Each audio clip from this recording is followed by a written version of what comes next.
بسم اللہ الرحمن الرحیم الحمد للہ رب العالمین والصلاة والسلام علی رسولہ الکریم اما بعد۔ مشاہدین کرام، السلام علیکم ورحمۃ اللہ وبرکاتہ۔ آج میں آپ کی خدمت میں کتاب نعمت المنان مجموع فتاوی فضیلت الدکتور فضل الرحمن المدنی رحمہ اللہ سے ایک اہم مسئلہ اللہ تعالیٰ کے کل 99 نام کے تعلق سے لے کر حاضر ہوا ہوں۔ آپ رحمہ اللہ سے سوال کیا گیا کہ عموماً قرآن مجید کے نسخوں میں شروع میں اللہ تعالیٰ کے 99 نام لکھے رہتے ہیں، تو کیا اللہ تعالیٰ کے کل 99 ہی نام ہیں؟ اس سوال کے جواب میں آپ رحمہ اللہ نے فرمایا، اللہ تعالیٰ کے بے شمار نام ہیں جن میں بہت سے ناموں کا بیان قرآن کریم میں ہے، اور کچھ کا تذکرہ احادیث نبویہ میں ہے،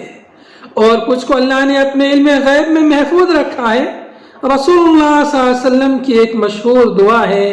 اللہم انی عبدک ابن عبدک ابن امتک ناصیتی بیدک ماض فی حکمک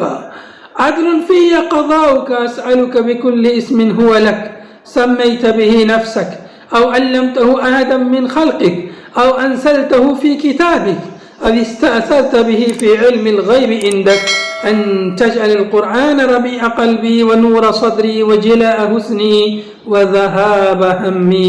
رواہ احمد والحاکم وصححہ الالبانی۔ یعنی الہی میں تیرا بندہ ہوں، تیرے بندے کا بیٹا ہوں، تیری بندے کا لڑکا ہوں، میری پیشانی تیرے ہاتھ میں ہے، میرے سلسلے میں تیرا حکم جاری ہے، میرے بارے میں تیرا فیصلہ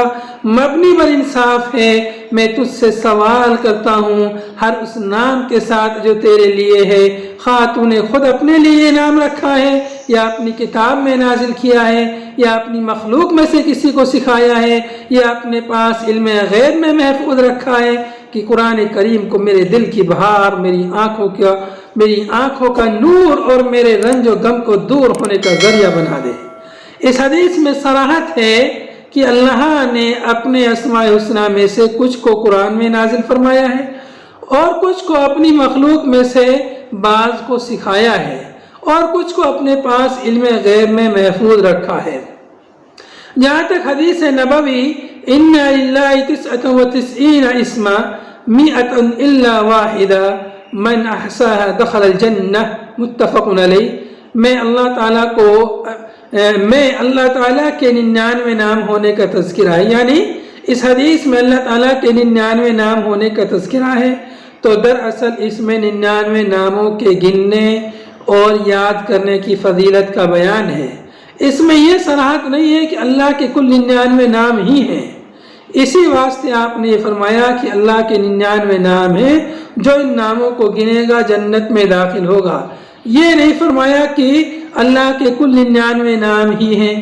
اور مذکورہ بالا دعا میں صراحت کر دی ہے کہ اللہ کے بہت سے نام ایسے ہیں جو اس کے پاس علم غیب میں محفوظ ہیں۔ یہ بات ذہن نشین رہے کہ ناموں کے گننے کا مطلب صرف زبان سے دہرانا یا پڑھ لینا نہیں ہے، بلکہ اکثر علماء محققین کے مطابق ان ناموں کے مطالب کو سمجھ کر ان پر ایمان لانا، ان کے تقاضوں پر عمل کرنا ہے۔ جیسے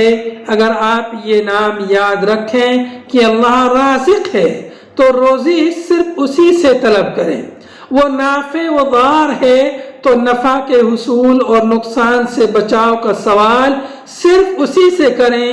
اور اسی سے امید باندھیں۔ وآخر دعوانا ان الحمد للہ رب العالمین۔